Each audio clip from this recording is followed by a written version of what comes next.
جو انتظار کا ہے وہ یہی ہے کہ اس ذکر کو ہم جو ہے وہ زندہ رکھیں، زندہ اس کو رکھ سکیں۔ بہت سارے فرمائشات اس کے بارے میں ہے اور بڑے فضائل ہے، اس کو زندہ رکھنے کے بڑے فضائل ہے،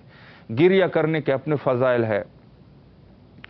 عزاداری کو برپا کرنے کے اپنے فضائل ہے، شاعر حسینی کو انتشار دینے کے اپنے فضائل ہے۔ بہت ساری روایات کا ایک سلسلہ موجود ہے۔ چونکہ یہ ایام ایسے ہیں تو میں تبرکاً ایک دو روایات آپ کی خدمت میں سید شہداء علیہ الصلوۃ والسلام پہ گریہ کرنا، ان کے اوپر عزاداری کرنا اور دوسری ان چیزوں کا کتنا عظیم ثواب ہے۔ پہلی حدیث جو ہے وہ حضرت امام صادق علیہ الصلوۃ والسلام سے ہے، عن ابی عبداللہ علیہ السلام۔ امام جعفر صادق علیہ الصلوۃ والسلام فرماتے ہیں کہ ان البقاء والجزاء مکروہ لعبد، فرمایا کہ گریہ کرنا اور جزاء کرنا، جزاء بے قراری کو کہتے ہیں۔ اس کی مثال پہلے بھی میں عرض کر چکا ہوں، لیکن جو نئے ہمارے ساتھ جو مومنین ہیں ان کے لیے کہوں کہ جزاء کا معنی وہ والدہ، ایک ماں ہو، ماں کا جوان بیٹا فوت ہو جائے تو اس کی جو حالت ہوتی ہے نا اس کو کہتے ہیں جزاء، بے قراری کرنا۔ مثلا بس اوقات یہ جزاء، کسی کا بھائی فوت ہوا ہے خدا نخواستہ، تو جب دوسرے بھائی کو خبر ہوتی ہے نا تو اس کے اوپر جو کیفیت طاری ہوتی ہے اس کو جزاء کہتے ہیں۔ ماں کی مثال دی، کسی ایک ماں کا جوان بیٹا فوت ہو جائے، اس کو خبر پہنچ جائے یا اس کے سامنے اس کے جنازے کو رکھ دے، یہ جو حالت اس ماں کے اوپر ہے اس کو جزاء کہتے ہیں۔ کسی باپ کا ایک جوان بیٹا فوت ہو جائے تو جو حالت ہوتی ہے اس جنازے کے اوپر اس باپ کی، اس کو جزاء کہتے ہیں، بے قراری کرنا، اس کو جزاء کہتے ہیں۔ میرے مولا اور آقا حضرت امام صادق علیہ الصلوۃ والسلام نے فرمایا کہ البکاء والجزاء مکروہ لعبد، ہر شخص کے لیے یہ جزا کرنا اور گریہ کرنا مکروہ ہے۔ اپنے والد کے اوپر حتیٰ گریہ کرنا، یہ سب چیزیں جو ہے، یا جزا کرنا، یا جزا میں جب انسان کے اوپر یہ بے قراری آتی ہے، ظاہر ہے کہ یا تو اپنے سر کو مارے گا، یا اپنے گریبان کو چاک کرے گا، یا ہو سکتا ہے کہ سر کو دیوار سے مارے، مثلا اپنے بال کو کھینچے، اپنے منہ پہ مارے۔ یہ سب جو ہے وہ جزا کی اقسام ہے۔ یہاں پر ہی مراجع کرام اسی حدیث جزا سے، یہی سے یہ جو ہے جو قمع زنی ہے یا زنجیر زنی ہے تو یہ سب جزا میں آ جاتے ہیں، اسی وجہ سے ان کو جائز سمجھتے ہیں، واجب نہیں سمجھتے، جائز سمجھتے ہیں، جائز ہے، عظیم عبادت ہے جزا کرنا سید شہداء علیہ السلام کے لیے۔ فرمایا کہ ان البقاء والجزاء مکروہ لعبد فی کل ما جزع، ہر جزا کرنا، کسی قسم کی جزا بھی ہو، کسی قسم کی جزا بھی ہو، بے قراری بھی ہو، مردے کے لیے، کسی اور مردے کے لیے، اپنے باپ کے لیے، ماں کے لیے، بیٹے کے لیے، بہن کے لیے، کسی کے لیے، سب کے لیے کیا ہے؟ مکروہ ہے۔ ما خلا البکاء والجزاء علی الحسین علیہ السلام، ما سوائے صرف استثنائی امر ہے جزا کرنا اور رونا، بکا کرنا سید شہداء علیہ الصلوۃ والسلام پر، اس کے علاوہ یہ جو ہے وہ جائز ہے، یہ امر جو ہے وہ جائز ہے، جواز پر دلالت کرتا ہے۔ تو یہ جتنے بھی کسی قسم کے عزاداری بھی جو ہوتی ہے تو اس میں ظاہر سی بات ہے کہ یہ جزا میں آ جاتے ہیں، اور جزا کے اعتبار سے ہمارے دین میں اس کی کوئی ممانعت نہیں ہے۔ کسی روایت میں آپ نہیں بتا سکتے کہ اس میں ممانعت ہوئی ہو، مثلا زنجیر زنی، قمع زنی، خون کا ماتم، سارا کچھ، اس کی کوئی ممانعت نہیں۔ اب فقہا، میں اب اس میں وہ نہیں کروں گا، لیکن بہت سارے اب فقہا جو ہمارے ما سبق جتنے بھی فقہا ہے، سب نے جو ہے وہ اس کو عظیم عبادت قرار دیا ہے، سب فقہا نے، ما سوائے جو اس میں اکثر یعنی جمہور علماء کا فتویٰ یہ ہے۔ یہ ایک دوسری ایک حدیث بھی آپ کی خدمت میں عرض کروں گریہ کے حوالے سے، کہ سید شہداء علیہ الصلوۃ والسلام پر جو گریہ اور عزاداری ہوتی ہے اس کا، یہ حدیث بھی قال ابو عبداللہ امام صادق علیہ الصلوۃ والسلام فرماتے ہیں من ذکر الحسین علیہ السلام عندہ، کہ جس شخص کے نزدیک سید شہداء علیہ السلام کا ذکر ہو جائے، کسی عنوان سے بھی ہے، مجلس میں ہو جائے، آپس میں گفتگو میں ہو جائے، کسی خطیب نے کہہ دیا، کسی ذاکر نے کہہ دیا، تو اس سے اگر کوئی شخص اس کے آنکھوں میں فخرج من عینہ او عینیہ، اگر اس کے آنکھ سے یا آنکھوں سے جاری ہو گیا من الدموع، ایک آنسو جاری ہوگا، کتنا بڑا آنسو؟ فرمایا مقدار جناح ذباب، صرف جو ہے وہ مچھر کے پتر کے برابر، مچھر کے پر کے برابر، مچھر کے پر کے برابر اگر اس شخص کے آنکھ میں آنسو آیا، اللہ اکبر، یعنی کسی نے ذکر سید شہداء علیہ السلام چھیڑ دیا، مومن بیٹھا ہوا ہے، اس کی آنکھ میں آنسو آیا بمقدار جناح ذباب، مچھر کے پر کے برابر اس کے آنکھ میں اگر آنسو آیا، کان ثوابہ علی اللہ،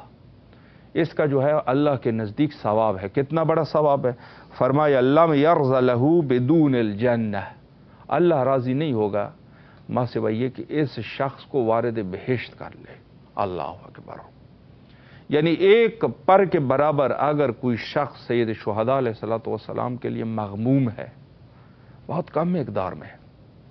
اللہ جو ہے لم یرض لہ، اس کے لیے اللہ راضی نہیں ہوگا یہاں تک کہ اس کو وارد بہشت نہ کر دے، جنت میں اس کے اوپر، جنت کو وہ اللہ جو ہے اللہ نے ارادہ کر لیا کہ اس شخص کو بہشت میں داخل کر دے، کس کی مجال ہے؟ کس کی مجال ہے؟ تو یہ وہ احادیث ہے، اور بعض اس میں سے احادیث مطلق ہے، مطلق احادیث ہے، مطلق احادیث ہے۔ بعض لوگ پھر جو ہے وہ ہمارے اپنے لوگ مسئلے کو چھیڑ دیتے ہیں، کہتے ہیں اس میں جو ہے شرائط کے ساتھ ہے، شرائط ہونی چاہیے، اس حدیث میں کون سی شرط ہے؟ کوئی شرط نہیں ہے، مطلق حدیث ہے، جس کے آنکھ میں مچھر کے پر کے برابر آنسو آ جائے، اللہ اس کو وارد بہشت کرے گا، راضی نہیں ہوگا یہاں تک کہ اس کو بہشت، یہ کنایہ ہے، یعنی یہ شخص حتماً بے حتماً تاکیداً وارد بہشت کیا جائے گا، یہ شخص۔ اور 12 حدیث میں یہ ہے کہ اگر اس مقدار میں جو ہے وہ آ جائے تو غفر اللہ لہ ذنوب، گناہوں کو بخش دیا جائے گا، اس کا پورے گناہ جو بھی اس نے گناہ کی ہے وہ سب گناہ اس کی بخش دی جائے گی، ایک حدیث میں ایسے ہیں۔ دوسرے بھی بہت سارے فضائل ہے اس باب میں، اصل مقصد یہ ہے کہ احیاء عزادار یہ سید شہداء علیہ الصلوۃ والسلام، اس کی جو ہے تاکید ہے، یہاں تک کہ حضرت امام زمانہ عجل اللہ تعالی فرجہ شریف ظہور فرمائے۔ حضرت جب ظہور فرمائیں گے تو اس وقت جو ہے یہ سب چیزیں جو ہے وہ واضح ہو جائے گی، اور حضرت تشریف لائیں گے تو وہ یہی کہیں گے کہ اے اہل عالم خبردار ہو جاؤ کہ میرے جد مظلوم حالت آتش میں اس دنیا سے اس کو قتل کر دیا گیا، رخصت ہو گئے، قتل ہو گئے۔ تو یہ وہ ہمارا اصل ہدف ہے، اصل مقصد ہے، جس کو ہمیں فراموش نہیں کرنا چاہیے، اور اپنے آل اولاد میں بھی اس کو انتقال دینا چاہیے۔ وقت ہمارا انتہا پر پہنچ چکا ہے، اور آخر میں حجت خدا کے ظہور کے لیے دعا کرتے ہیں، اللہم عجل لولیک الفرج۔